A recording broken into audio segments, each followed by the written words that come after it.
Hi everyone. आज की इस वीडियो में हम पढ़ने वाले हैं कविता पर्वत प्रदेश में पावस के बारे में। ये जो कविता है वो प्रकृति की सुंदरता का वर्णन करती है। ये कविता सुमित्रा नंदन पंत जी ने लिखी है। आइए इस कविता को पढ़ लेते हैं। जो हमारी सबसे पहली पंक्ति है वो है ये। पावस ऋतु थी, पर्वत प्रदेश, पल पल प्रवर्तिक, प्रकृति वेश। तो इस पंक्ति में कवि हमसे यह कहना चाह रहे हैं कि ये जो पावस ऋतु थी मतलब वर्षा ऋतु, पावस का मतलब यहाँ पे वर्षा से बताया जा रहा है। पावस ऋतु थी पर्वत प्रदेश मतलब जहाँ पे बहुत सारे क्या है, पहाड़ ही पहाड़ है। ऐसा देश जहाँ पे क्या है, बहुत सारे पहाड़ है। पल पल प्रवर्तिक, प्रकृति वेश। इसमें हमें ये बताना चाह रहा है कि बार बार क्या हो रहा था, प्रकृति का वेश चेंज हो रहा था। मतलब कभी धूप है तो कभी बारिश हो रही है, कभी बादल साफ है। ऐसी ऐसी वातावरण हमको क्या मिल रही थी, देखने को मिल रही थी। आगे की पंक्ति में कवि हमसे ये कहना चाह रहे हैं, मेखलाकार पर्वत अपार, अपने सहज द्रग सुमन फाड़, आलोक रहा है बार बार, नीचे जल में निज महाकार।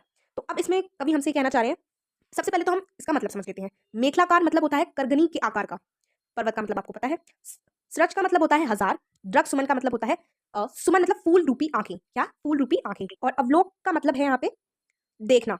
ठीक है, तो इसका मतलब ये है। ठीक है, अब कवि हमसे यह कहना चाह रहे हैं इन पंक्तियों में कि जो पर्वत है वो मेखलाकार की तरह दिख रहा है। उसका आकार कैसा है? मेखलाकार की तरह है। अपने सहज मतलब जो पर्वत के ऊपर फूल रूपी आंखें हैं, वो नीचे क्या देख रही हैं, तालाब में क्या देख रही है, अपना प्रतिबिंब देख रही हैं।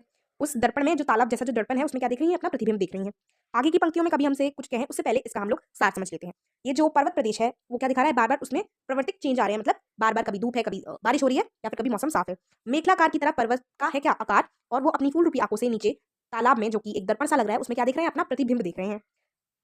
चलिए अपनी अगली पंक्तियों की तरफ बढ़ते हैं और देखते हैं कि कवि हमसे अगली पंक्तियों में क्या कहना चाह रहे हैं। अगली पंक्ति में कवि हमसे यह कहना चाह रहे हैं कि जिसके चरणों में पलाताल दर्पण सा फैला है विशाल, गिरी का गौरव गाकर झरझर मत में नस नस उत्तेजित कर, मोती की लड़ियों से सुंदर झरते हैं झाग भरे निर्झर।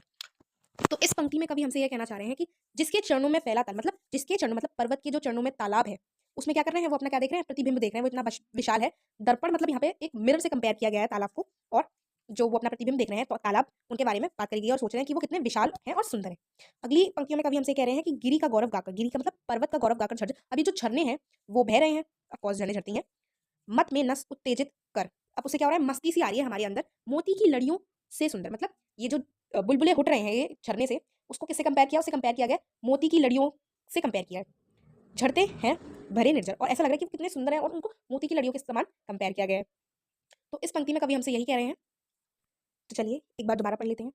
जिसके चरणों में पला ताल मतलब जिसके चरणों में, जिसके नीचे पर्वत के नीचे जो ताल फैला मतलब जो तालाब फैला हुआ है उसमें दर्पण सा फैला है विशाल। उसमें वो क्या देख रहे हैं, उस दर्पण में मतलब वो तालाब रूपी दर्पण में वो क्या देख रहे हैं, अपना प्रतिबिंब देख रहे हैं। और क्या सोच रहे हैं, और वो यह सोच रहे हैं कि वो कितने विशाल हैं, कितने सुंदर हैं। और दूसरे पंक्ति में कवि हमसे ये कहना चाह रहे हैं, गिरी का गौरव गाकर झरझर मतलब पर्वतों का गौरव गा के जो झरने हैं वो बह रहे हैं। क्या कर रहे हैं, बह रहे हैं। मत में नस उत्तेजित कर, और हमारे नस के अंदर उत्तेजित मतलब एक्साइटमेंट आ गई है। मोती की लड़ियों से सुंदर मतलब झरने को किससे कंपेयर किया जा रहा है, मोती की लड़ियों से। वो जो जब झरने बह रहे हैं तो उसे किससे कंपेयर किया जा रहा है, उसे कंपेयर किया जा रहा है मोती की लड़ियों से। झरते हैं बाग भरी निर्झर, और वो मतलब बहुत ही अच्छे से झरते हैं। अगली पंक्तियों में हम बात कर लेते हैं, कवि क्या कह रहे हैं। गिरिवर से उर से उठ उठकर, उच्च आकांक्षाओं से तरूपवर हैं, झांक रहे नरीब नभ पर, अनिमेष अटल कुछ चिंता पर, उड़ गया अचानक लोभूधर, फड़का अपार पारत के पर। अब हमसे इस पंक्ति में कवि क्या कहना चाह रहे हैं, इसमें हमें ये बताना चाह रहे हैं कि ये जो मतलब जो पर्वत हैं वो क्या है, बहुत ऊंचे ऊंचे हैं। और वो क्या है, आसमान की तरफ एक टक, अनिमेष का मतलब होता है एक टक देख रहे हैं किसको, आकाश को। और उनमें क्या है, वो ऊंची आकांक्षाएं मतलब कुछ सोच रहे हैं। वो शायद ये भी सोच सकते हैं कि वो आसमान को छूने के बारे में सोच रहे हैं। तो ऐसी उच्च आकांक्षाओं को लेके वो क्या है, आसमान को एक टक देख रहे हैं। और अचानक क्या हुआ, अचानक क्या हुआ, प्रवृत्ति में चेंज आया। और क्या हुआ, फड़का पर मतलब क्या हुआ, बादल फट गया और मूसलाधार क्या हो रही है, अब बारिश हो रही है। तो इसमें क्या हो गया, अचानक प्रवृत्ति का चेंज देखने को मिला। दोबारा पढ़ लेते हैं।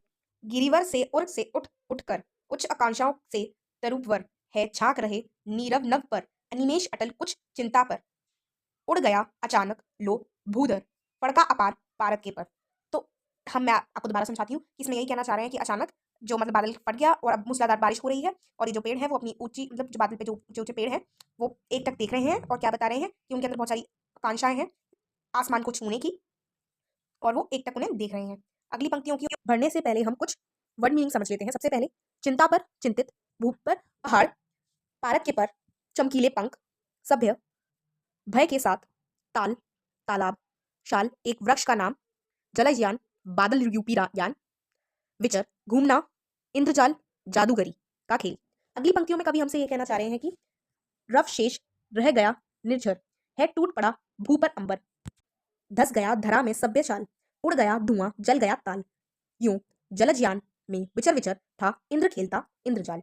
अब इस पंक्तियों में कवि हमसे क्या कहना चाह रहे हैं, ये अब प्रगति का एक और रूप देखने को यहाँ पे मिल रहा है। अब क्या हुआ, जो बादल थे वो फट चुके हैं और मूसलाधार वर्षा हो रही है, मूसलाधार क्या हो रही है, बारिश हो रही है। और बोल रहे हैं कि मानो ऐसा लग रहा है किसी ने आग लगा दी हो तालाब में, अब तालाब बचा ही नहीं है, धुआं निकल रहा है, मानो वो जल चुका है। और जो इंद्रदेव है वो बादल यूपी यान में बैठ के कुछ खेल जादूगरी का खेल सा दिखा रहे हैं।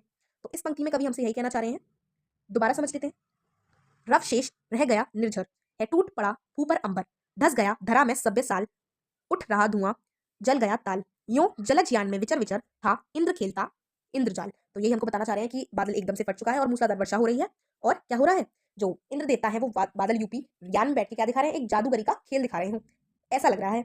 तो यहीं पे आपकी कविता खत्म होती है। Thank you for watching. अगर आपको मेरी कविता अच्छी लगी then do like share and